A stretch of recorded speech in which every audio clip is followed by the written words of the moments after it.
Me chamo Benedita, tenho 83 anos e só agora, depois de tantas décadas, sinto que finalmente posso abrir a boca para contar aquilo que calei a vida inteira. Durante muito tempo, pensei que falar era perigoso, que dizer a verdade era como acender um fósforo dentro de uma casa de palha.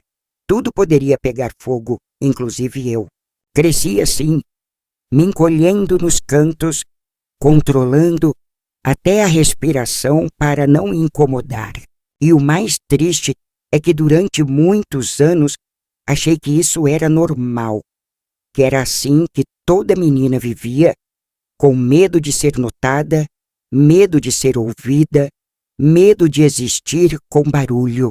Hoje, com os cabelos brancos e os ossos mais frágeis do que nunca, percebo que a única coisa que nunca envelheceu em mim foi a memória. Ela ficou aqui, quietinha, esperando que eu tivesse coragem. E agora eu tenho. Quero começar dizendo que eu era a única menina numa casa cheia de homens. Tinha meu pai, meus 3 irmãos, 2 tios que moravam conosco depois que ficaram viúvos e, às vezes, até primos que vinham de outras cidades para passar um tempo, que às vezes virava 1 ano. A única mulher além de mim era minha mãe. Mas ela estava ali como um fantasma doméstico. Cozinhava, lavava, limpava, rezava, mas não vivia. E eu, menina ainda, aprendi a desaparecer com ela. Não me lembro de nenhuma vez em que minha mãe tenha me dito que eu era bonita, ou que meu choro era permitido, ou que eu podia correr, brincar, falar alto. Tudo que aprendi foi o oposto. Que menina direita não fala sem ser chamada. Que mulher de verdade sabe se comportar. Que o silêncio é a melhor proteção. E como eu me agarrei a esse silêncio, me tornei especialista em andar sem fazer barulho, em atravessar cômodos inteiros sem que ninguém percebesse. Às vezes, eu ficava parada por tanto tempo no mesmo canto da casa que até os móveis pareciam mais vivos do que eu. Me escondia atrás das cortinas, dentro de armários, debaixo das camas. Me tornava pequena, quase invisível. Não era uma brincadeira, era instinto.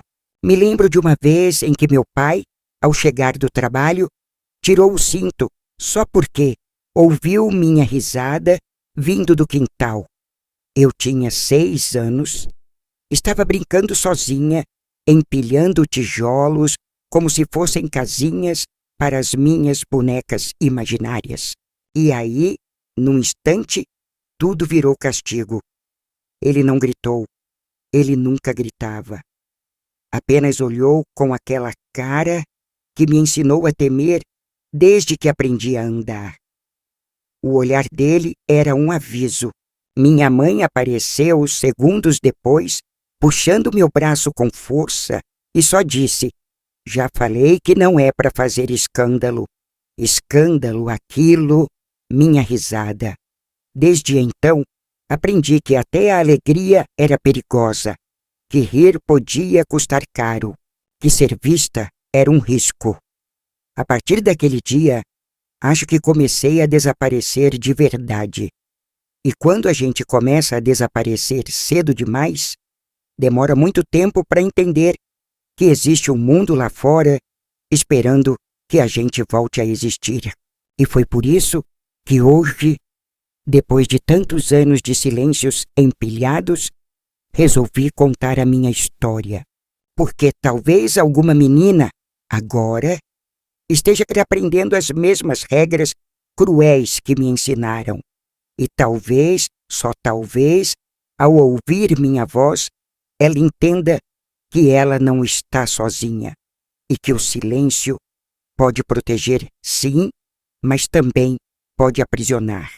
E ninguém merece passar a vida inteira presa dentro de si mesma. Eu não sei ao certo qual foi o dia exato em que compreendi que o mundo dentro daquela casa não era feito para mim. Talvez tenha sido aos 5 anos, quando fui colocada para dormir sozinha no quartinho dos fundos, enquanto meus irmãos dividiam um quarto grande, com janela, ventilador e cobertas melhores. Ou talvez tenha sido mais cedo, quando percebi que, mesmo sendo pequena, eu já era observada de maneira diferente, como se minha presença incomodasse, como se qualquer gesto meu pudesse ser interpretado como ameaça. O que eu lembro com toda a clareza é da sensação, um peso constante no peito, um frio que não vinha do clima, mas de dentro, um calafrio de alerta, como se meu corpo soubesse, antes da minha mente, que havia algo errado. E isso não era imaginação infantil, era a realidade me ensinando, cedo demais, a linguagem do medo. A casa onde cresci era grande, mas não era lar. Tinha cômodos amplos, um quintal cheio de árvores e até uma varanda com rede, mas nada disso trazia aconchego. Era um lugar onde tudo acontecia em silêncio ou com ruídos contidos. Meu pai era o centro de tudo. Não precisava levantar a voz.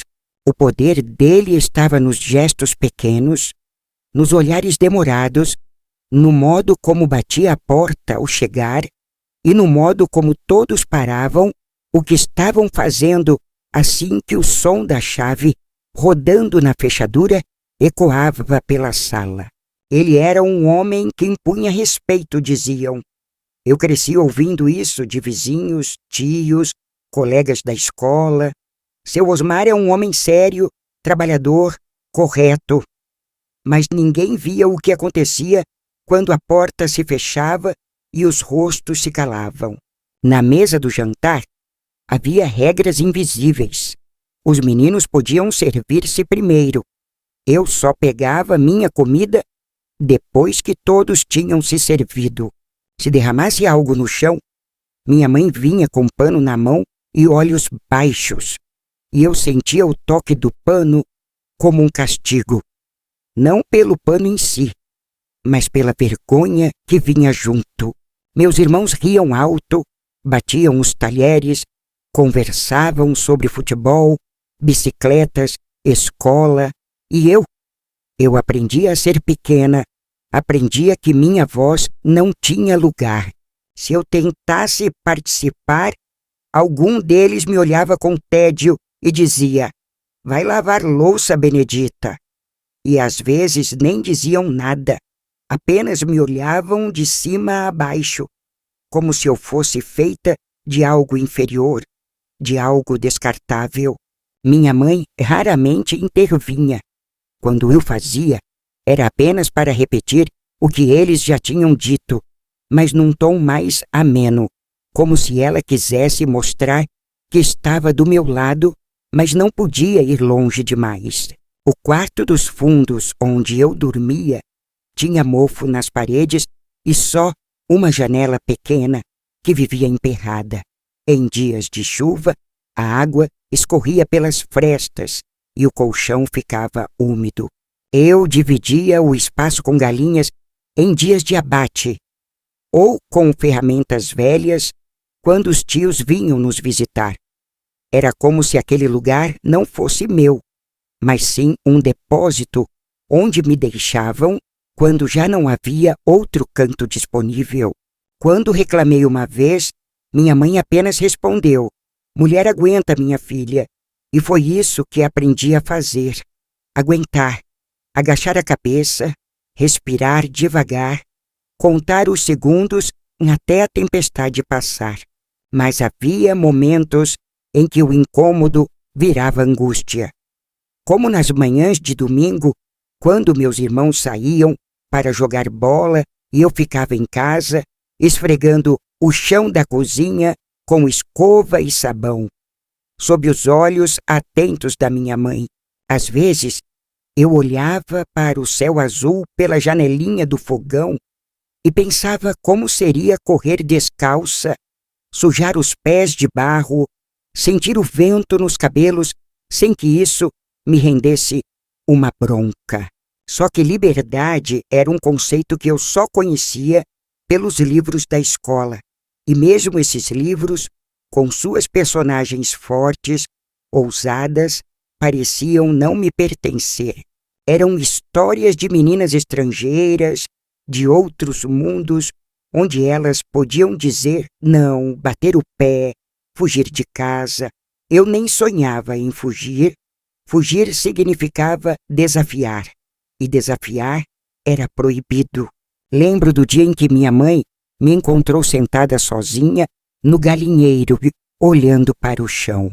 Ela me perguntou o que eu estava fazendo ali, e eu disse: estou esperando não existir mais.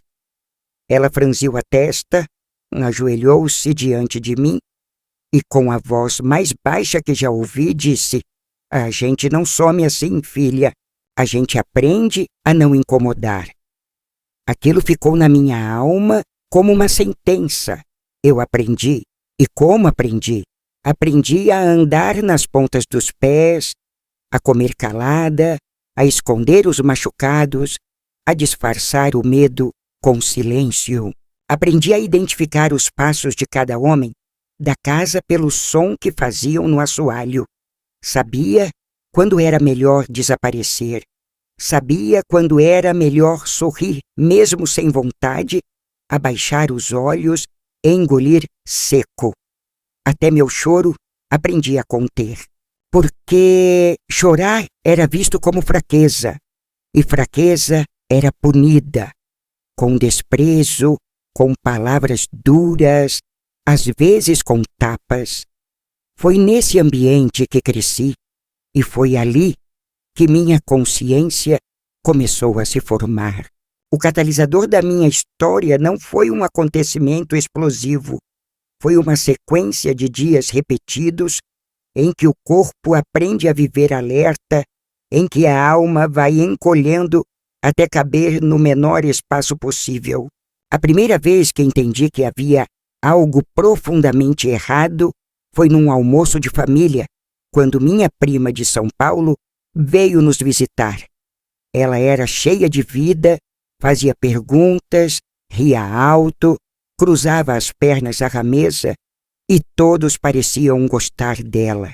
Meus irmãos riam das histórias dela. Meu pai elogiou sua inteligência. Minha mãe comentou como ela era bonita. Eu fiquei muda o tempo todo. Quando minha prima me chamou para ir ao quarto e conversar, perguntei se ela também tinha que dormir longe dos irmãos. E ela franziu a testa, confusa. Claro que não, por quê? E eu fiquei ali, com a vergonha fervendo no rosto, entendendo pela primeira vez que aquilo que eu vivia não era regra, era exceção. Uma exceção triste, silenciosa e injusta. E foi a partir daquele momento, mesmo sem saber nomear o que estava sentindo, que uma faísca se acendeu dentro de mim. Era pequena, tímida, quase imperceptível, mas era diferente de tudo que eu já havia sentido. Era a intuição de que a minha vida não precisava ser daquele jeito, que talvez existisse um outro mundo, um outro modo de viver, onde as meninas podiam falar, correr, rir, existir em voz alta. Essa ideia ficou comigo, e por mais que eu a escondesse, ela nunca mais me abandonou. Crescer como a única menina numa casa dominada por homens era como viver dentro de um campo minado. Qualquer passo em falso, qualquer gesto mal interpretado, poderia resultar em uma explosão. Com o tempo, aprendi a decifrar os sinais invisíveis que precediam essas explosões. Eu sabia, por exemplo, que quando meu irmão mais velho chegava em casa com a cara amarrada e os sapatos sujos de barro, era melhor me esconder no quartinho dos fundos. Eu sabia que quando meu pai ficava calado demais no jantar, mastigando lentamente e olhando fixo para o prato, algo tinha dado errado no trabalho e em breve alguém iria pagar por isso dentro de casa. Eu sabia que quando minha mãe falava pouco e mantinha os olhos baixos por mais de 2 dias seguidos, era porque havia chorado escondida no banheiro, e nesses momentos ela não podia ser alcançada nem com palavras de consolo. Era como se cada pessoa naquela casa tivesse sua própria linguagem secreta de dor, e eu me tornei especialista em interpretá-las, não por curiosidade, mas por necessidade de sobrevivência. Aos 7 anos, eu já era uma criança velha. Tinha o corpo pequeno, mas os olhos fundos e atentos. Enquanto outras meninas da minha idade colecionavam laços de cabelo ou inventavam brincadeiras com panelinhas de plástico, eu colecionava silêncios. Sabia onde os tacos do assoalho rangiam mais alto, quais portas precisavam de mais cuidado para não bater, e o quanto de força aplicar no trinco da janela, para que ela abrisse sem ruído. Meu mundo era feito de contenção. Conter os passos, conter a voz, conter o choro, conter até os pensamentos, porque até pensar demais podia me atrapalhar. Se eu me distraía, acabava derrubando algo, tropeçando, esquecendo de tirar a roupa do varal. E bastava isso para virar motivo de bronca. E bronca era o nome leve que eu dava àquilo que doía por dentro, mesmo quando não deixava a marca visível. Meus irmãos eram barulhentos, estavam sempre em movimento, chutavam bola dentro de casa, derrubavam cadeiras, gritavam uns com os outros e com a minha mãe. Eles tinham permissão para existir com intensidade. Eu não. O espaço que me era permitido era o da sombra. O canto da cozinha, onde eu sentava em silêncio, enquanto minha mãe preparava o almoço. O espaço debaixo da mesa, onde eu me encolhia quando os gritos começavam. O vão entre as roupas do armário, onde eu ficava escondida quando ouvia passos pesados demais. A vida para mim era sempre um pouco escura, abafada, distante. Eu vivia perto dos outros, mas nunca com os outros. Ouvia tudo, via tudo, mas ninguém parecia me ver. E às vezes eu achava que isso era até bom, porque quando me viam, geralmente era para me lembrar do que eu não podia ser. Lembro com clareza de um sábado, à tarde em que minha mãe saiu para visitar a irmã doente e me deixou em casa com meus irmãos e 2 tios. Eu tinha apenas 8 anos e já sabia que aqueles momentos sem ela eram os mais perigosos. Ela podia ser ausente, silenciosa, resignada, mas sua presença era, de alguma forma, um escudo frágil que me protegia do pior. Naquele dia, logo depois do almoço, enquanto os homens jogavam cartas na sala e bebiam cachaça, um deles me chamou com a voz arrastada. Vem cá, Benedita, senta aqui com a gente. Meu corpo inteiro congelou. Eu sabia que não podia desobedecer, mas também sabia que havia algo de errado naquela voz. Fui até a sala devagar, cada passo mais difícil que o anterior, e me sentei na beirada do sofá, sem encostar nas almofadas, com as mãos no colo. Eles riram de algo que eu não entendi. Um dos meus tios comentou que eu estava virando mocinha, que logo teria pretendente batendo na porta. Outro disse que, antes disso, tem que aprender o que é bom. Eles riram mais. Eu me senti como se estivesse nua, mesmo vestida com meu vestido florido de mangas curtas. Nunca ninguém tinha falado de mim daquele jeito. Eu não entendia completamente o que significavam aquelas palavras, mas entendia o tom. E entendia que não era certo. Quando minha mãe voltou, nada falei. Não porque não quisesse, mas porque não sabia como. As palavras ficavam presas, como se minha garganta estivesse cercada de espinhos. Ela me olhou, perguntou se estava tudo bem, e eu apenas balancei a cabeça. Ela não insistiu. Nunca insistia, talvez por medo de ouvir algo que não pudesse resolver, talvez por cansaço, talvez por já saber e fingir que não via. A partir daquele dia, passei a evitar qualquer contato. Não entrava mais na sala quando meus tios estavam lá. Não me sentava mais à mesa com meus irmãos. Comia depois, sozinha, muitas vezes no quintal, com os pés encostando na terra fria. A comida perdia o gosto. A vida também.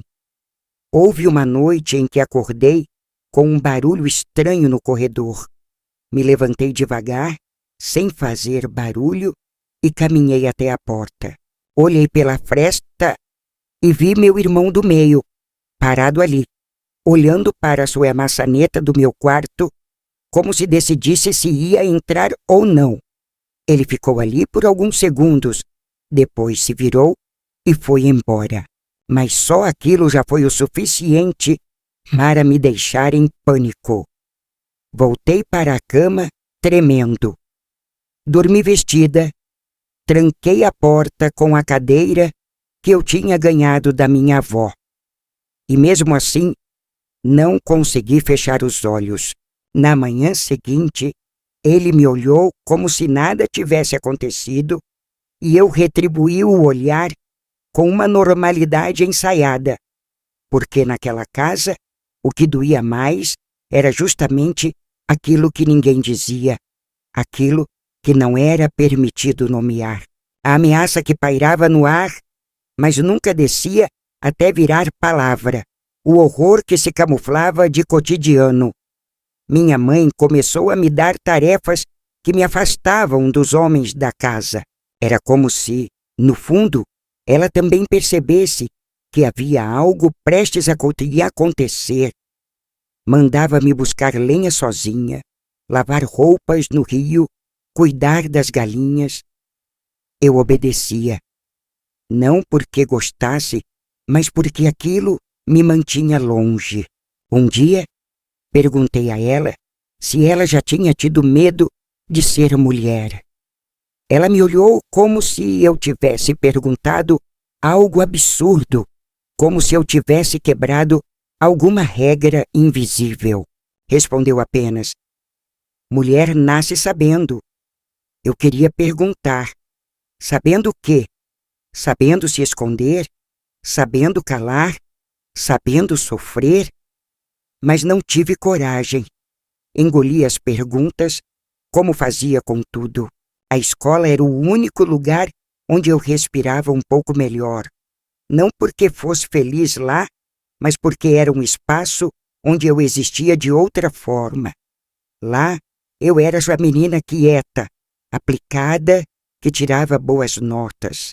As professoras gostavam de mim, e uma delas, Dona Celina, chegou a me perguntar certa vez por que eu nunca sorria. Eu fiquei olhando para a ponta do lápis e respondi que sorrir era falta de respeito. Ela franziu a testa, me olhou com cuidado e me deu um abraço. Foi o primeiro abraço de afeto que me lembro de ter recebido fora de casa. E também foi o único por muitos anos. Aquilo me marcou mais do que qualquer lição de matemática. Me fez perceber que existia outro tipo de toque no mundo.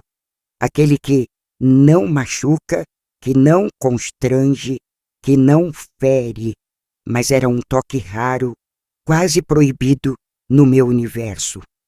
Com o passar dos meses, a tensão dentro de casa só aumentava. As brigas entre meus irmãos se tornaram mais frequentes, mais agressivas. Um deles passou a chegar tarde, com cheiro de álcool e olhos vermelhos. Outro batia portas, quebrava copos, dizia palavrões. E eu continuava no meu canto, invisível, mas mesmo invisível, sentia que estavas no centro de tudo, como se minha simples presença irritasse, provocasse, acendesse algo que eles não conseguiam nomear. Eu não falava, não reclamava, não chorava e ainda assim parecia carregar culpa, como se ser menina naquela casa fosse uma afronta. Foi nesse período que tive o primeiro sangramento. Minha mãe me explicou o que era, com poucas palavras, entregou-me panos dobrados e disse para não comentar com ninguém. Aquilo me envergonhou profundamente. Mais uma vez, senti que meu corpo estava errado, que crescer era perigoso, que tudo que me tornava mulher era uma ameaça e que, se eu quisesse sobreviver, teria que continuar me encolhendo. Encolher o corpo, encolher o espírito, encolher até desaparecer. E foi isso que fiz por muitos e muitos anos. Até que, um dia, algo dentro de mim começou a não caber mais no silêncio. Mas isso é uma parte que ainda vou contar. Houve um momento, não sei dizer exatamente quando, em que tudo que antes parecia inevitável começou a me parecer errado. Não errado apenas como algo que causa desconforto, mas errado como uma ferida aberta que ninguém se dá ao trabalho de tratar. Uma sensação que cresceu devagar, primeiro como uma pequena dúvida, depois como uma certeza silenciosa, a de que a vida que eu levava não era justa, nem normal, nem humana. Essa percepção não surgiu de um único fato, mas da soma de muitas ausências. A ausência de carinho, de escuta, de respeito. A ausência de um espaço onde eu pudesse ser eu mesma sem medo. Cresci acreditando que mulheres nasciam para servir, para calar, para suportar. Mas um dia, sentada na beira do rio, onde lavávamos roupa, olhei para o céu refletido na água e me perguntei por que eu deveria continuar vivendo daquela maneira. A pergunta me atravessou como um trovão.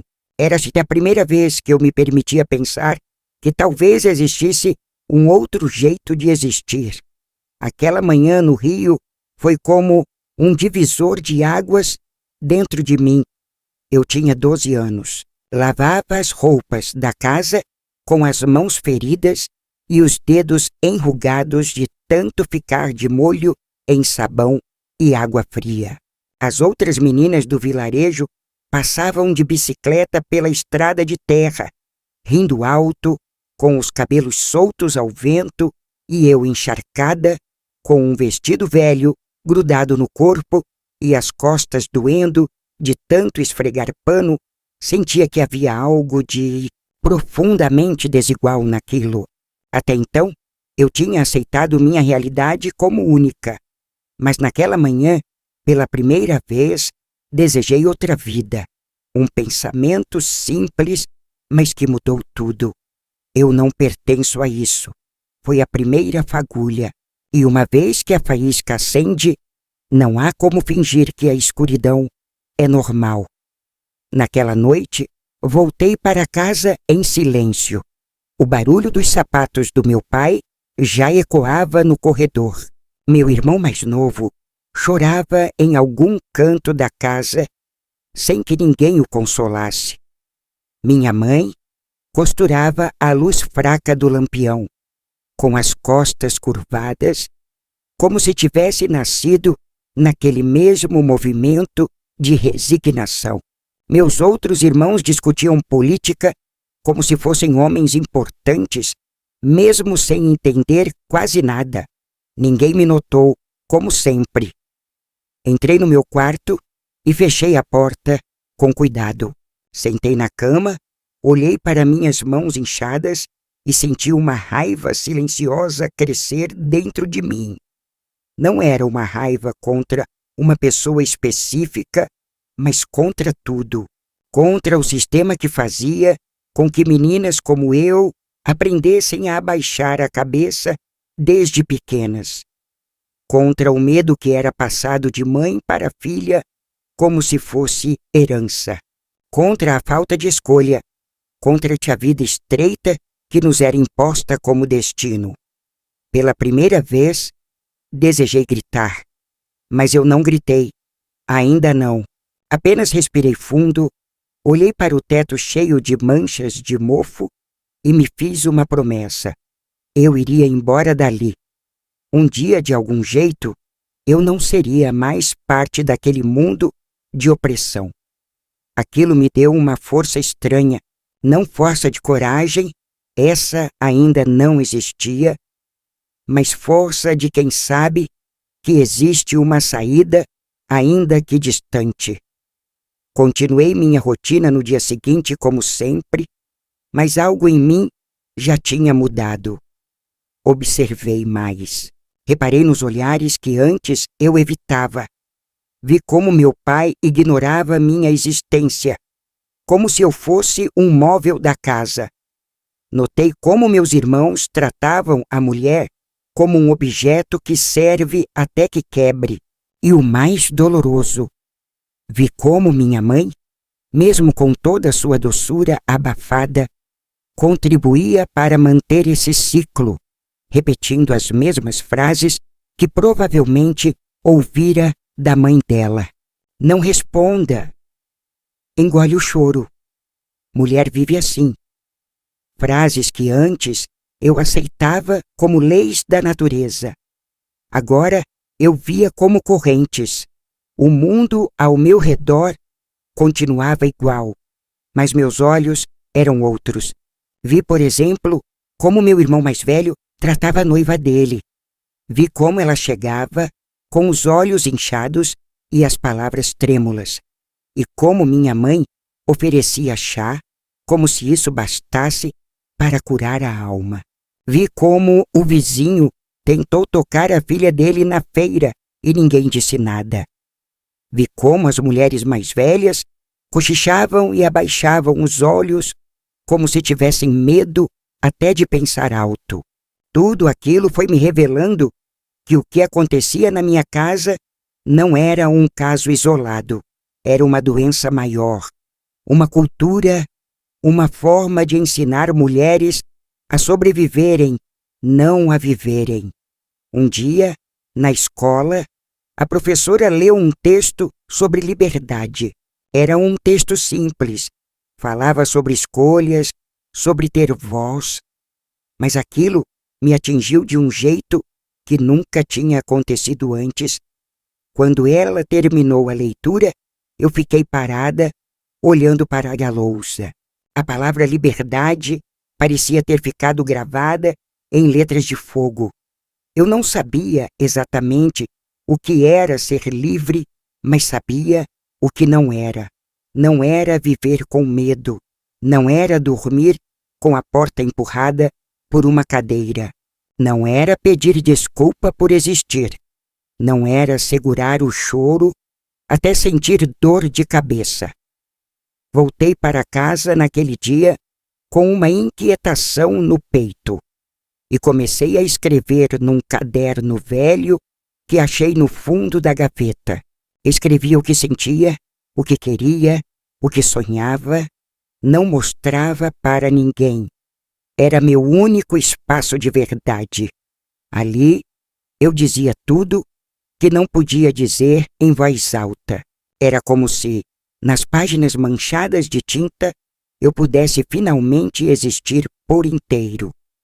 Com o tempo, passei a observar minha mãe com outro olhar, e doeu.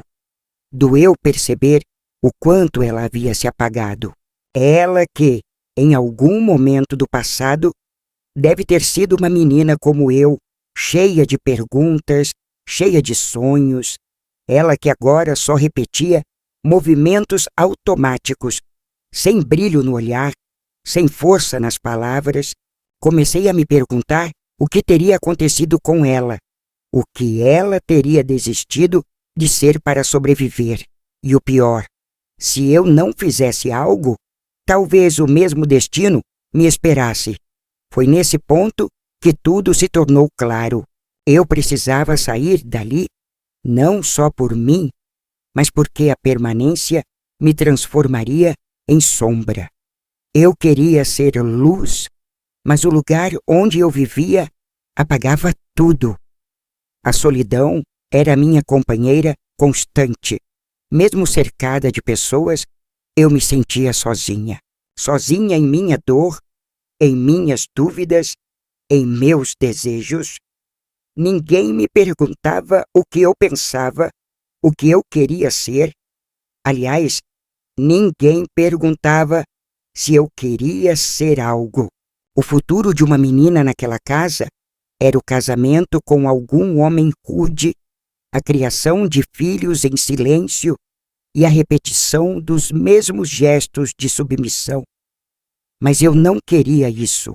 Eu não queria ser mais uma mulher calada, lavando roupa com os joelhos feridos.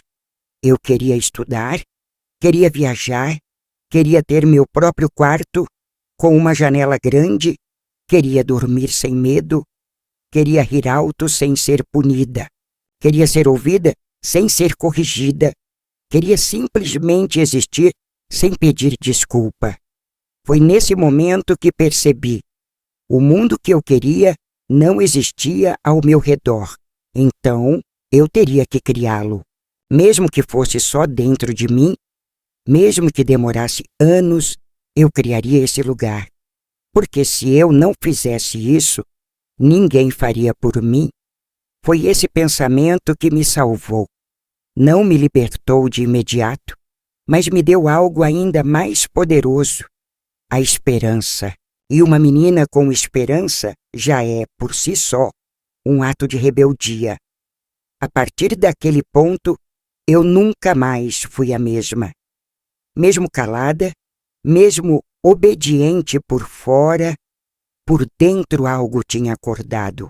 E uma vez que se acorda, não se volta a dormir da mesma maneira. A vida ainda ia me desafiar muito, mas naquele instante eu soube. Eu não estava mais sozinha dentro de mim. Eu estava despertando. E isso era apenas o começo. A vida continuou, como sempre continua, mesmo quando tudo dentro da gente parece ter parado. Os dias seguiam o mesmo padrão de repetições pesadas: acordar antes do sol, lavar o rosto com água fria, calçar os sapatos duros que machucavam os calcanhares e enfrentar as tarefas da casa sem descanso. Mas agora, tudo tinha um sabor diferente. Desde que aquela faísca havia se acendido dentro de mim, eu já não conseguia mais aceitar as coisas da mesma forma. Aquilo que antes eu tolerava por costume, agora doía com mais nitidez. As palavras dos meus irmãos, que antes me escorregavam pelos ouvidos como um zumbido de fundo, começaram a me ferir. Os olhares, antes apenas desconfortáveis, agora me davam enjoo. As regras da casa, que antes eu obedecia, como quem obedece a uma lei natural, passaram a parecer cárcere. E o pior, quanto mais eu despertava por dentro, mais o mundo ao meu redor se tornava violento, como se pressentisse minha rebelião silenciosa. Meu corpo estava mudando, e isso era quase uma sentença. A adolescência veio com força, sem gentileza. Meus seios começaram a aparecer sob os vestidos gastos, minha cintura afinou, minha pele ficou mais sensível, e com isso vieram as palavras sujas, disfarçadas de brincadeira. Meus irmãos mais velhos passaram a me observar de um jeito diferente. Um deles dizia que eu estava virando mulherzinha e que era bom eu começar a me comportar como tal. O outro ria e dizia que logo meu pai ia me casar com algum conhecido para me colocar no meu lugar. Minha mãe não dizia nada. Quando ouvia esses comentários, apenas mudava de assunto ou se levantava da mesa com alguma desculpa. Era como se dentro daquela casa ninguém quisesse reconhecer que eu estava crescendo. Crescer era perigoso. Crescer era romper o controle. E ninguém ali queria perder o controle sobre mim. A tensão era constante. Meu quarto, se é que ainda podia ser chamado assim, continuava sendo o quartinho dos fundos, com mofo nas paredes e cheiro de terra molhada quando chovia. Dormia com a porta trancada por dentro, com um pedaço de madeira encostado nela. E mesmo assim, não dormia. O medo ocupava o lugar do sono. Comecei a ter pesadelos com frequência. Sonhava que minha voz não saía, que minhas pernas estavam presas, que eu caía num buraco sem fundo, enquanto todos me olhavam em silêncio.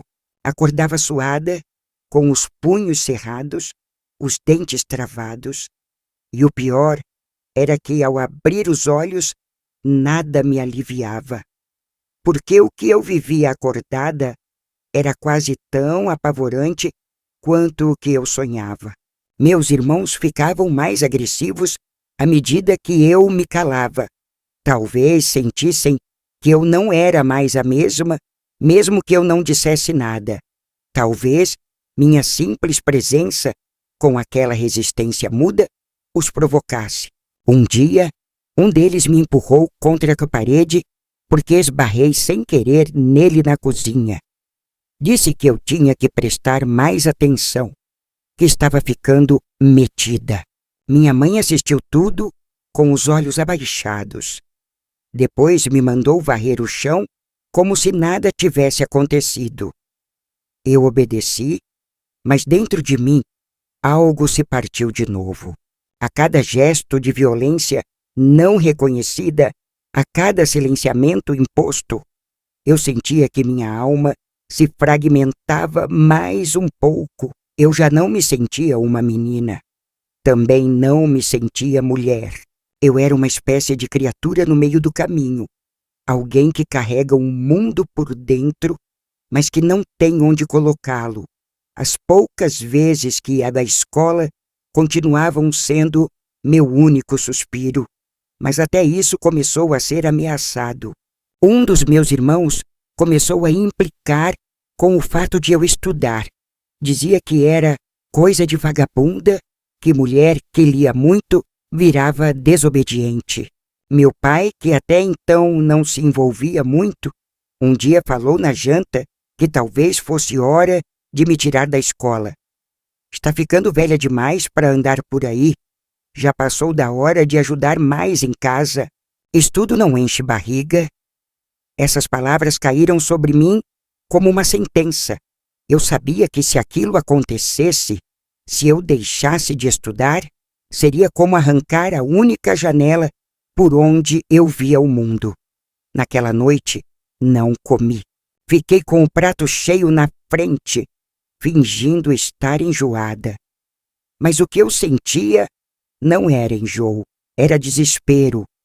Fui até Dona Celina, a professora que me entendia como ninguém, e pedi que falasse com minha mãe.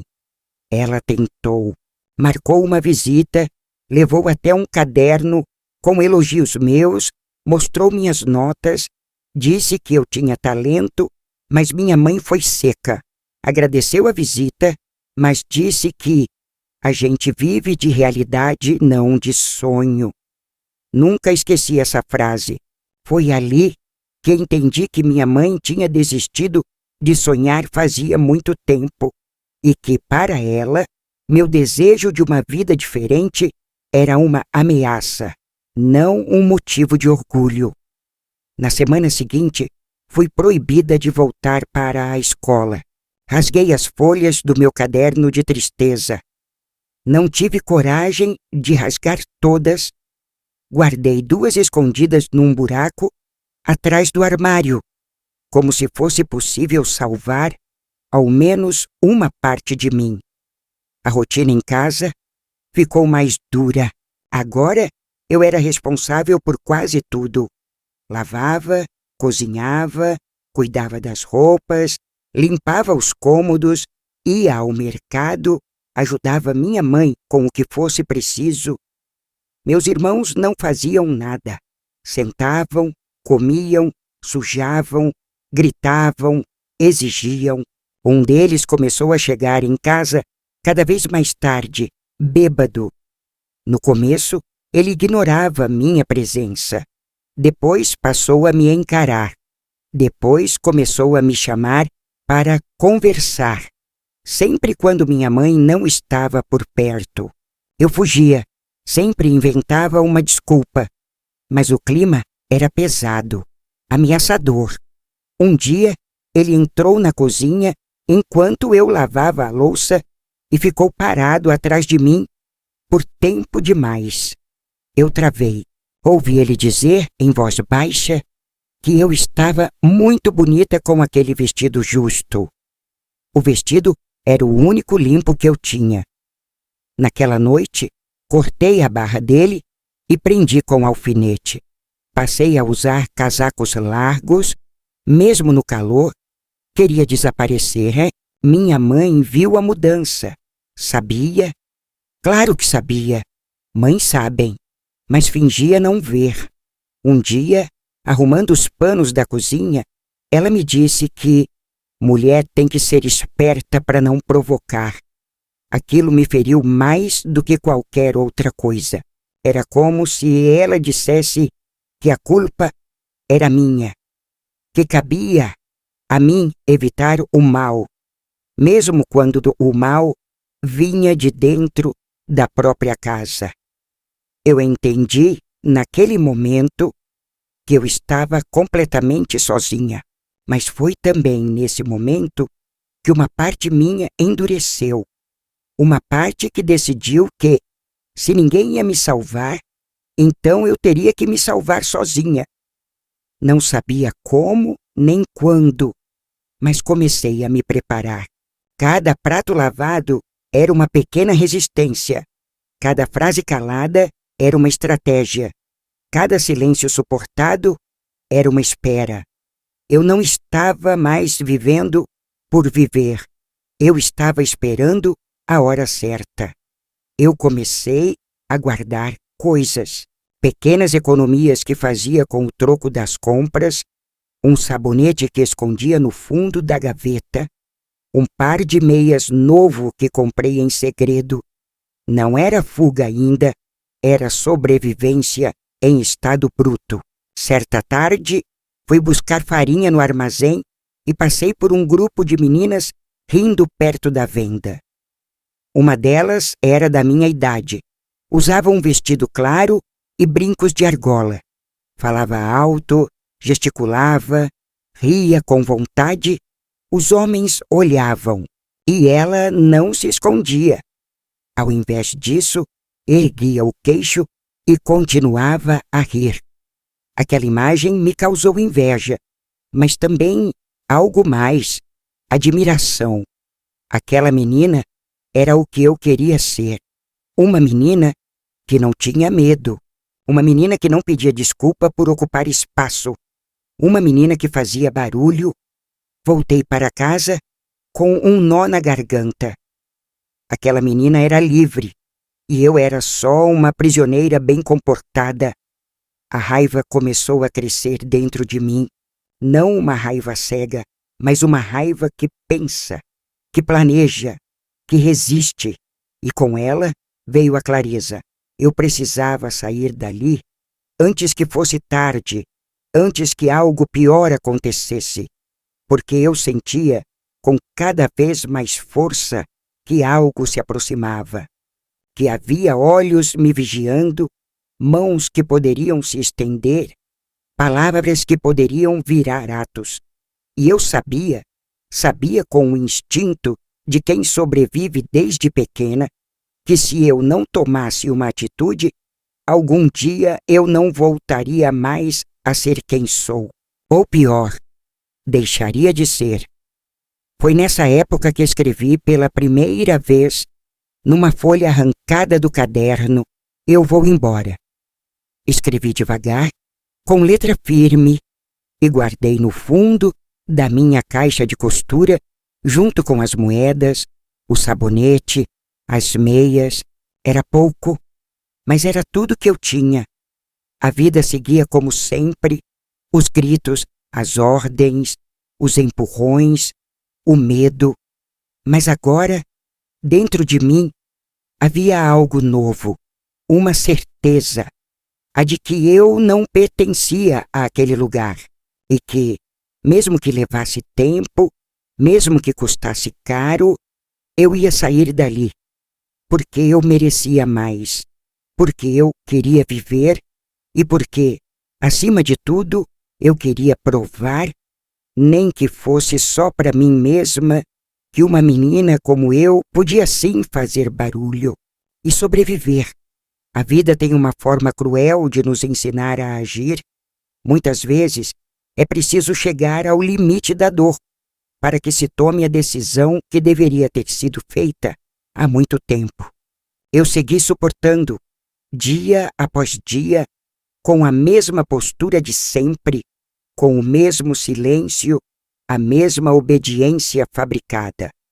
Por fora, eu continuava a filha que não retruca, a moça que não exige, a sombra que limpa e cozinha e se recolhe. Mas por dentro, a revolta havia crescido tanto que já não havia espaço para mais nada. Era como viver com um grito preso na garganta, grande demais para engolir, mas impossível de soltar sem que algo fosse destruído. E eu sabia que esse momento estava se aproximando, porque meu corpo já não conseguia fingir.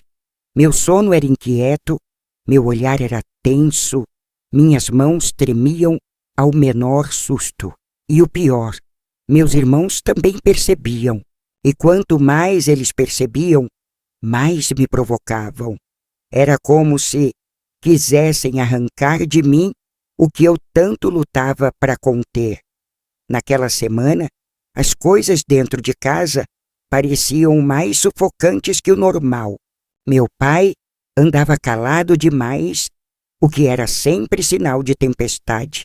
Meus irmãos, por sua vez, estavam em constante disputa, trocando farpas, discutindo alto, quebrando pratos, reclamando de tudo. Minha mãe, como de costume, se arrastava pelos cômodos, costurando no canto, com os olhos fundos e os lábios cerrados. O ar estava carregado, como se o próprio ambiente soubesse que algo estava prestes a acontecer. E aconteceu. Numa tarde abafada, enquanto eu lavava a roupa do quintal sozinha, com as costas queimando sob o sol e a mente vagando longe, senti a presença de alguém atrás de mim. Era um dos meus irmãos, o do meio, o que costumava me olhar por tempo demais.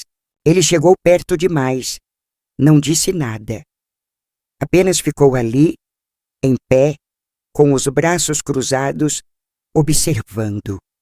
Eu tentei fingir que não era nada, continuei esfregando o lençol, mas a água já nem escorria direito de tanto que minha mão tremia. Ele disse meu nome, só meu nome, e o modo como disse me arrepiou inteira. Não era um chamado, era um aviso, um teste. Olhei para ele por um segundo e vi algo nos olhos dele que nunca tinha visto antes. Não era apenas maldade, era certeza. A certeza de que eu não ia fazer nada. A certeza de que ele podia. E naquele instante, algo rompeu dentro de mim. Larguei o lençol dentro do tanque, empurrei o balde com força e entrei correndo em casa, trancando a porta do meu quarto. Chorei em silêncio por horas, sem coragem de contar a ninguém, sem forças para explicar, nem para mim mesma, o que estava acontecendo. Mas eu sabia, se eu não saísse dali logo, ia ser tarde. Eu já não estava apenas ameaçada, eu estava por um fio. O medo deixou de ser apenas psicológico, tornou-se físico. Era o medo de ser tocada, o medo de ser tomada, o medo de desaparecer de mim. E esse medo virou uma urgência. Eu precisava agir. Agora, naquela noite, depois que todos dormiram, peguei minha caixa de costura. Lá dentro estavam as moedas escondidas, o sabonete, o par de meias limpo, a folha de caderno com a frase escrita em silêncio: eu vou embora. Vesti meu vestido mais simples, prendi o cabelo, respirei fundo, saí pela janela da cozinha, que eu mesma tinha afrouxado os pregos semanas antes. A rua estava deserta, os grilos faziam um som agudo que parecia me empurrar para frente. Eu não tinha destino certo, só sabia que precisava andar. E andei. Passei pela igreja, pelo armazém, pela escola fechada, pelas casas que eu conhecia desde pequena, e continuei andando até alcançar a estrada principal. Eu não sabia para onde ia, mas cada passo, longe daquela casa, era um passo em direção à vida. Depois de quase 2 horas andando, vi luz numa construção simples ao lado da estrada. Era uma casa de freiras, daquelas que acolhiam meninas abandonadas ou grávidas. Bati na porta com a mão trêmula. Uma senhora idosa, de véu branco, abriu. Me olhou de cima a baixo, em silêncio, e então perguntou com a voz doce e firme: está fugindo de alguém ou de você mesma? Eu não consegui responder. Meus lábios se moveram, mas não saiu som. Ela entendeu, abriu a porta e me deixou entrar. Dormi ali naquela noite, num colchão limpo, com uma manta macia e sem ouvir gritos. Acordei com o cheiro de pão fresco, com o som de vozes baixas e com um nó na garganta, que pela primeira vez era um nó de alívio. Eu estava viva e tinha conseguido. Nos dias seguintes, contei minha história em partes. Primeiro para a irmã Clara, depois para uma assistente social. Elas me ouviram sem interromper, sem julgar, e aquilo foi uma revolução. Eu, que tinha passado a vida inteira sendo calada, pela primeira vez estava sendo ouvida. Fiquei na casa por meses, ajudei na cozinha, cuidei do jardim, aprendi a costurar de verdade, a bordar, a fazer sabão, mas mais que tudo, aprendi a me olhar no espelho e me reconhecer. A menina que havia fugido com medo não era fraca, era forte, forte o bastante para romper com o ciclo, forte o bastante para não aceitar o destino que outros escreveram por ela. Uma tarde, a irmã Clara me chamou e disse que tinham conseguido uma vaga para mim num colégio interno de outra cidade. Eu poderia estudar, morar lá, continuar a vida longe de tudo. Chorei como nunca, não de tristeza, mas de gratidão. Peguei minhas coisas, que agora já incluíam livros, cadernos e uma pasta com meus bordados, e embarquei num ônibus pela primeira vez. O mundo parecia enorme pela janela, e eu, pequena como era, me sentia gigante. Anos se passaram. Nunca mais voltei para aquela casa. Nunca mais falei com meus irmãos. Minha mãe, dizem, adoeceu depois que fui embora. Nunca soube ao certo. Nunca soube se ela chorou por mim ou se simplesmente seguiu com sua própria dor. Perdoei? Ainda não sei. Mas hoje, olhando para trás, sei que naquele dia, naquela noite em que fugi com o coração na garganta, eu me salvei. E essa, para mim, é a definição mais pura de coragem. Porque coragem não é gritar, nem bater de frente. Coragem, às vezes, é sair em silêncio, é proteger a si mesma, é dizer não com os próprios passos. E foi isso que eu fiz. Eu disse não. E com isso, disse sim à vida. Hoje, sentada na minha varanda, com o sol se pondo devagar sobre os telhados vermelhos e o som distante das crianças brincando na rua, eu finalmente entendo o que é paz. Não aquela paz enfeitada de novela ou de igreja cheia em domingo de manhã, mas a paz verdadeira, aquela que vem quando a alma para de se debater dentro da gente, quando o corpo já não precisa se encolher por instinto e quando a memória, embora ainda viva, já não morde com tanta força. Demorou muito para eu chegar até aqui. Foram décadas, décadas carregando lembranças como quem carrega um corpo estranho nas costas. Décadas tentando entender que o que me fizeram passar não era culpa minha, que aquela casa não era um lar, que crescer cercada de homens que não me viam como pessoa foi uma violência contínua e que minha sobrevivência, por mais discreta que tenha sido, foi um ato de rebeldia diário. Eu sobrevivi e hoje posso contar essa história não com ódio, mas com o tipo de verdade que só envelhece bem com o tempo e com um cansaço doce, quase calmo. Durante muitos anos, eu não falava sobre nada do que vivi. As pessoas me conheciam como Benedita, a costureira, a senhora educada do bairro, aquela que faz bolos simples e dá bom dia para os vizinhos, uma mulher que vive sozinha, mas que parece estar sempre tranquila. Ninguém sabia das noites em que acordei chorando sem saber por quê. Ninguém sabia que meu armário guarda mais do que vestidos, guarda silêncios. Ninguém imaginava que por trás do meu sorriso gentil havia uma menina que durante anos não pôde nem se olhar no espelho com liberdade.